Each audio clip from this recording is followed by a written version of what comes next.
Hey y'all, we're on chapter 5, your emotional brain. If someone told you they never get emotional, one of 4 things could be happening.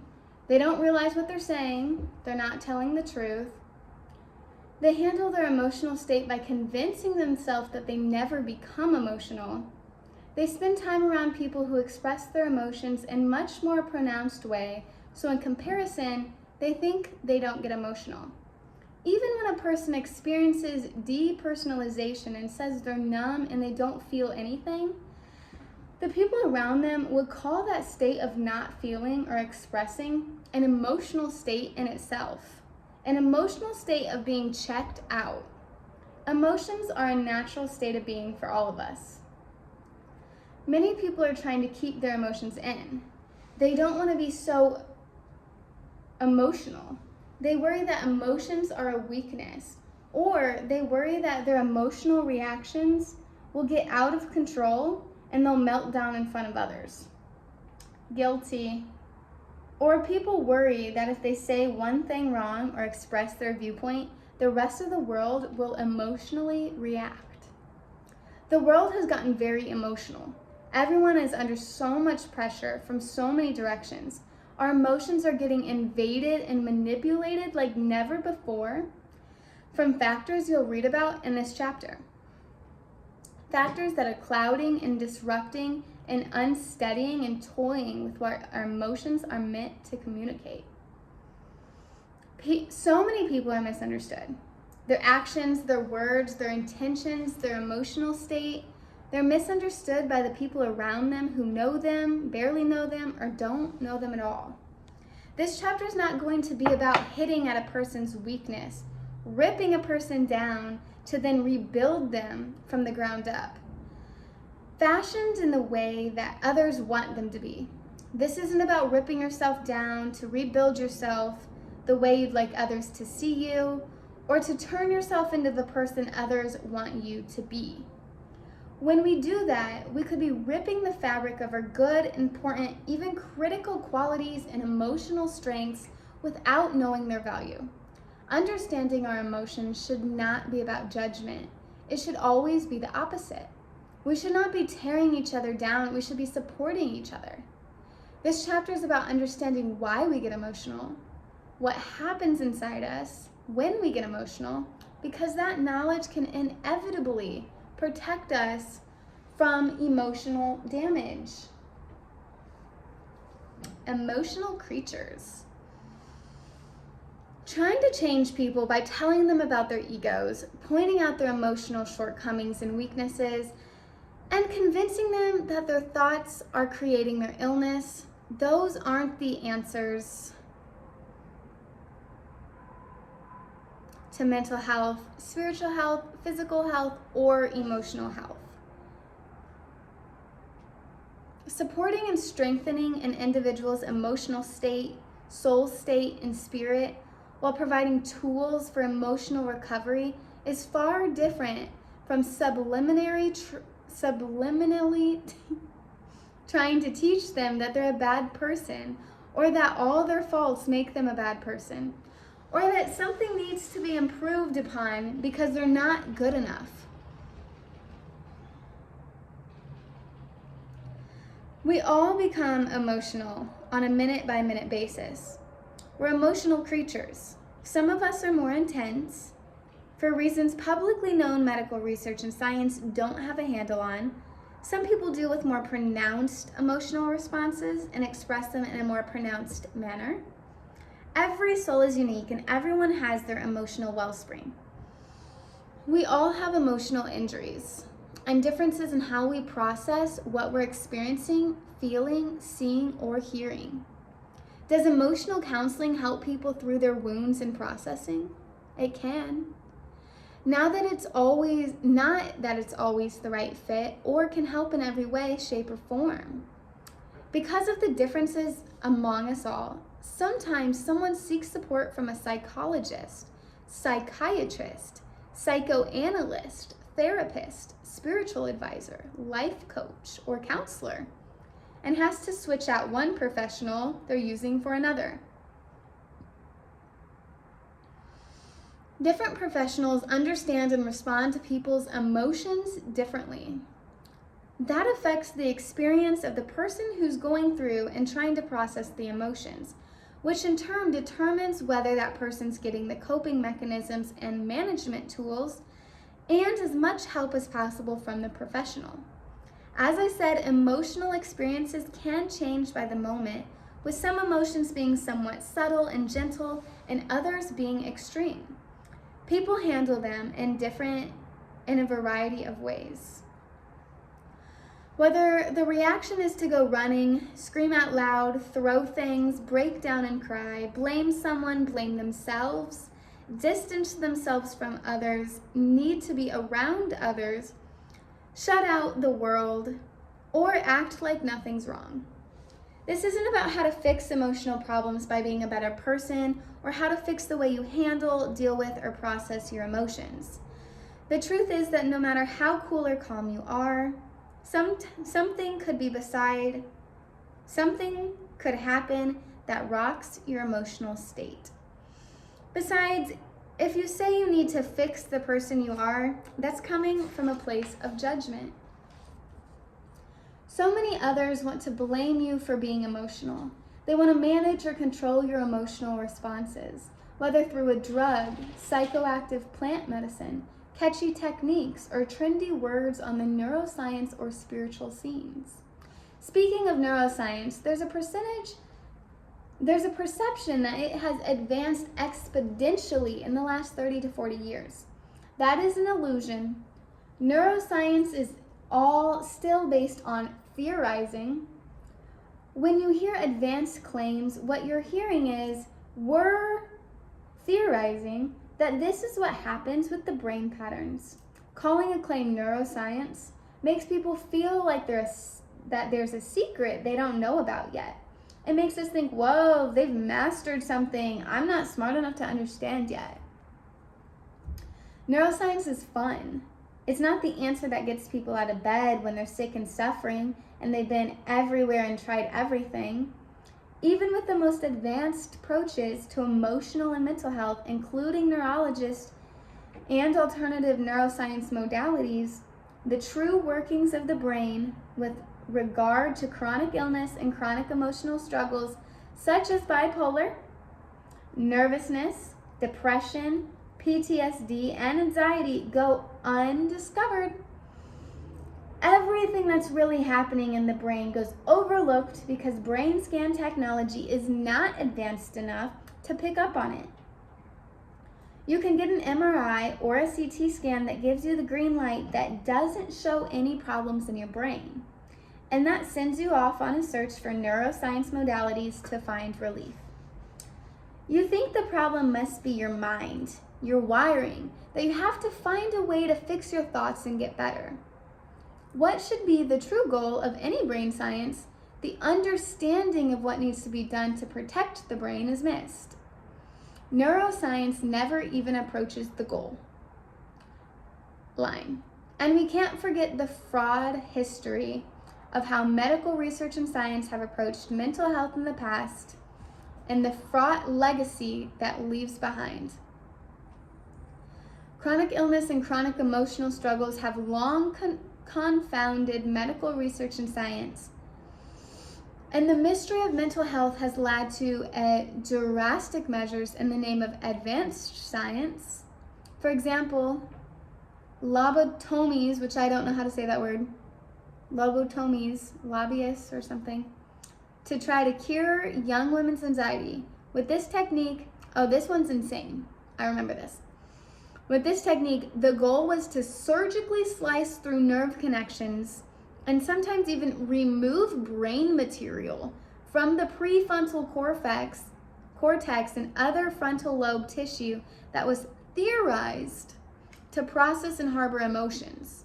After the surgical procedure was complete, the patient was not meant to overreact anymore with any kind of high anxiety, emotional outbursts, neurosis, or psychosis. The lobotomy was also meant to stop a patient from being up and down, what we call bipolar now, or all over the map emotionally.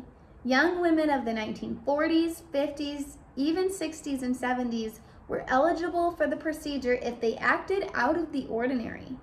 Most of them were forced into this procedure, and many thousands of young women on record and many more thousands off record had small portions of their brain removed or surgically altered to basically quiet them down. It was a common practice, and again, this was advanced medical research and science, and just one prime example of some of the epic disasters involved with medical industry and the medical universities. Now get this, this was not 500 years ago. This happened within the lifetime of many people reading or listening to this book. This process is still happening today behind the scenes in classified medical research and science, and even publicly known medical research and science. Women are getting their brains sliced out to get better, to heal their bipolar. Today, too, if your behavior is deemed out of control, family members can still have you admitted into a clinic and forced to be on heavy medications with strict rules about not removing those medications, whether you, the patient, actually need them or not. And I have witnessed this, I believe it's called secondhand. I've witnessed a family member go through this because they're out of the ordinary.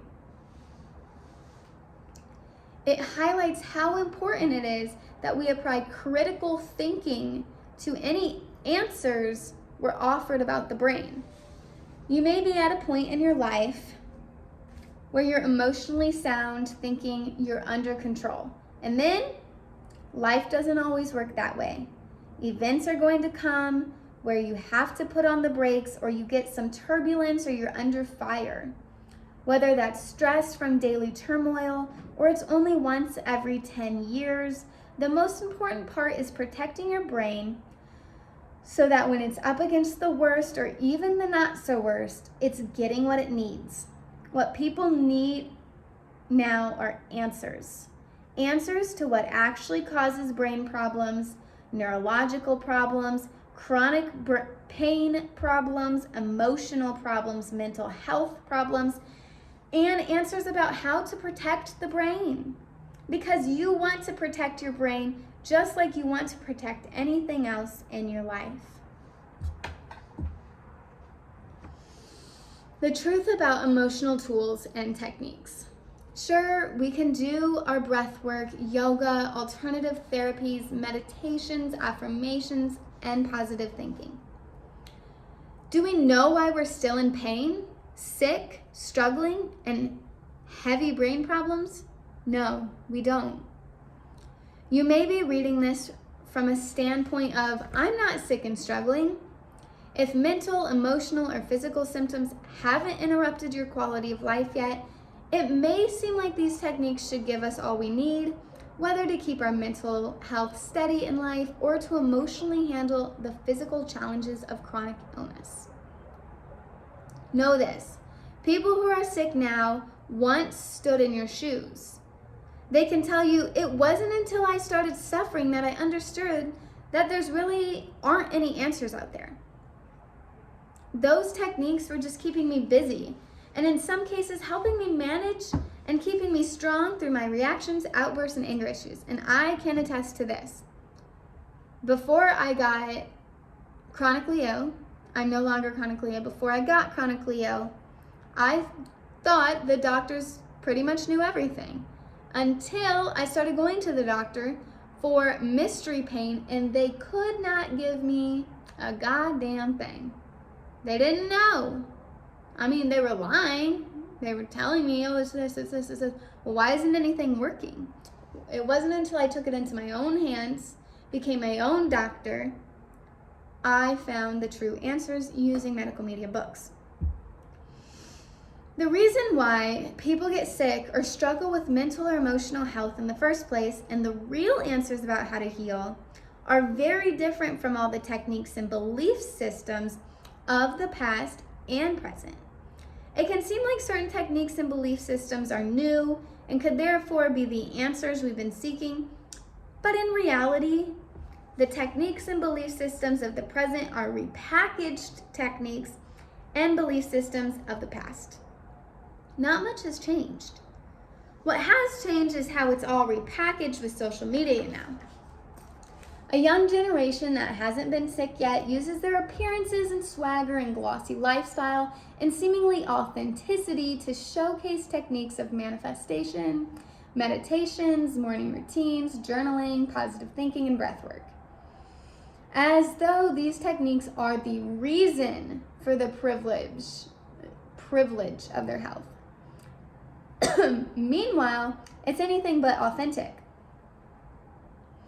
The reason these individuals are able to project this shiny, successful image is that they were given resources and born with specific body types and looks. What you don't see is that they're an emotional mess behind it all. Far from balanced, they're self-absorbed with anxiety through the roof. They may not have any health problems yet. They still don't have it all figured out. Quite the contrary.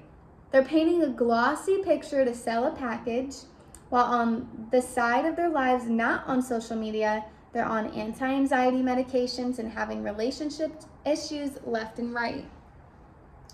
When a younger generation promotes positive thinking with a glossy image and sends the message, "This is how I got here," they're not really selling anything new. What they're selling is old. Anyone who has been there and done that can tell you.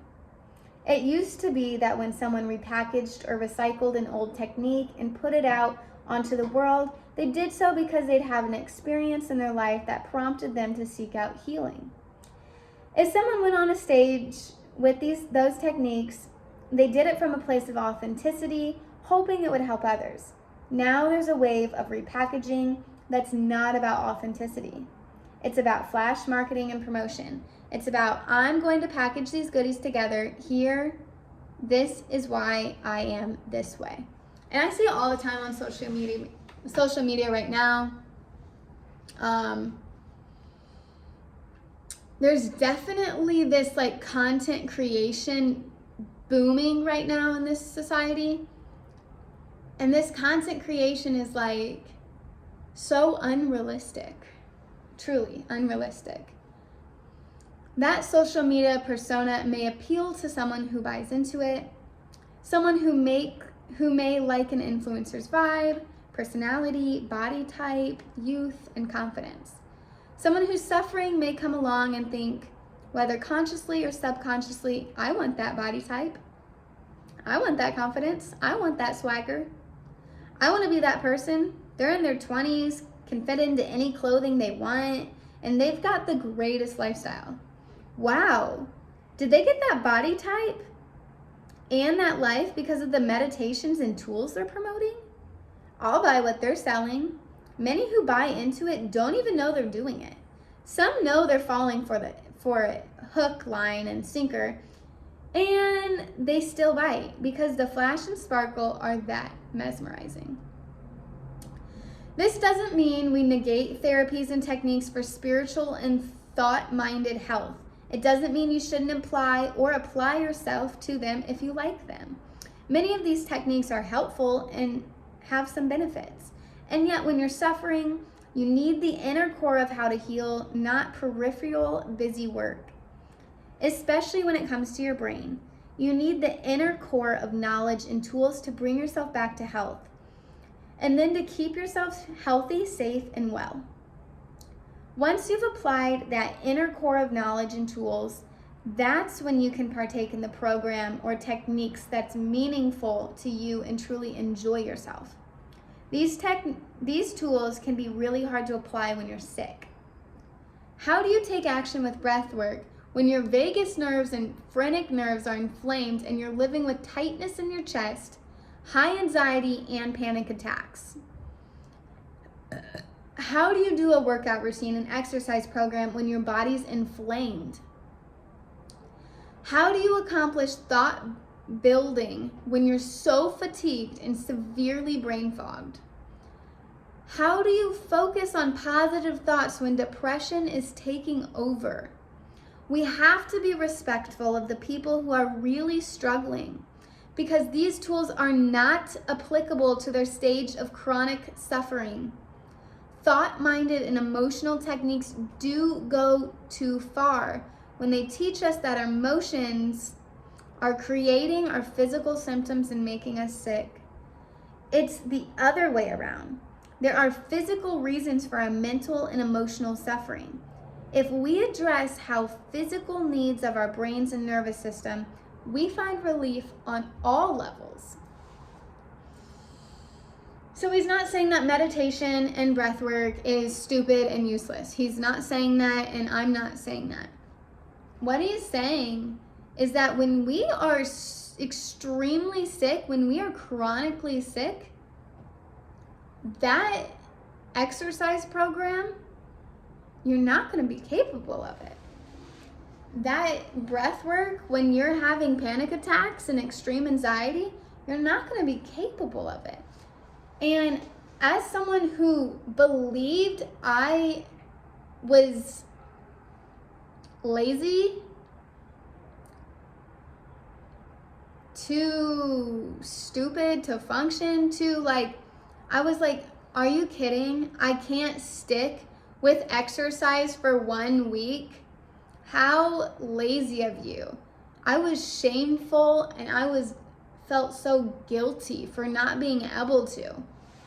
This book has helped me so much realize that, of course, exercise and meditation and breath work is amazing for the body, but sometimes that's not what you need. Sometimes you need to go deeper into the core, and sometimes you need to change your diet to even be able to meditate. Well, okay.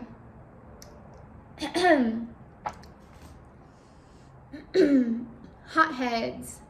Imagine flying in a plane at night, about to land in a big city, and looking down at the entire electrical active urban grid below. Picture the twinkling lights laid out in a complex system spread over miles and miles. That's basic compared to what's happening in your brain electrically. As you've read in chapter 2, your static brain, when we talk about the brain, we're really talking about an extensive and intricate network of neurons. Because of that electricity in your brain, there's always heat occurring inside your brain. You started to gain insight into your brain heat in chapter 3, your alloy brain. Let's build on that knowledge. With every thought you have, every task you perform, every conversation you enter with anyone, that's instant heat in the brain. The minute anything jolts you on any level, good or bad, that voltage goes up. Instead of being 120, it's now 220. Instead of being 220, imagine it going up to 420. This voltage is not on the same scale of our power lines. It is a voltage scale that exists internally in the brain, unknown to medical research and science. How a person copes with this brain heat depends on what kind of reserves are in the brain. Are their neurotransmitters chemically strong and diminished and weak? Do they have good levels of melatonin? Here it is. Enough glucose. Most of us have ample oxygen in the brain, even people who aren't exercising. Hydration is another matter. Are they hydrated enough? Do they have enough trace mineral salts? Not the road salts that's on fast food. Mineral salt. Yeah, did you know that the road salt, literally, if you live in a place that has winter, so the cars don't slip on the road, they'll put salt down. That's called road salt. Did you know that most restaurants do not use anywhere near a high quality salt to salt the food? They use road salt, the same salt they put down to have the car not slip. Yeah, and that's in our fast food. So we're not talking about that. We're talking about mineral salts. And what else is inside the brain? Is somebody dealing with an alloy brain? Are they dealing with various toxic heavy metals causing heat? All on their own, on the electrical grid? Is someone dealing with other types of toxic chemicals and brain betrayers? With pharmaceuticals that might even have been prescribed for emotional related conditions in the first place? How much ecstasy, ayahuasca, marijuana, psychedelic mushrooms, or acid, all of which are high in toxic heavy metals, has someone done? Is someone wounded emotionally so that heat is always burning strong? Is the brain inflamed due to viruses inside the body? All these factors play a role in bringing brain heat to a higher temperature. And no one is in the safe zone unless they truly give their brain what it needs, what it really needs. Emotional healing is not just a mental state of being. It's the physical state of the physical brain. Unfortunately, that information is missing from all the experts talk about popular brain topics. The experts certainly try to offer tools. All sorts of theories abound about brain optimization, yet without a foundation, what's happening to our brains, tools, and theories can't offer true, lasting relief on protection. I'm actually going to stop there because I got to get to school and this next section's kind of long, so this will be a short one. All right, come back for part 2.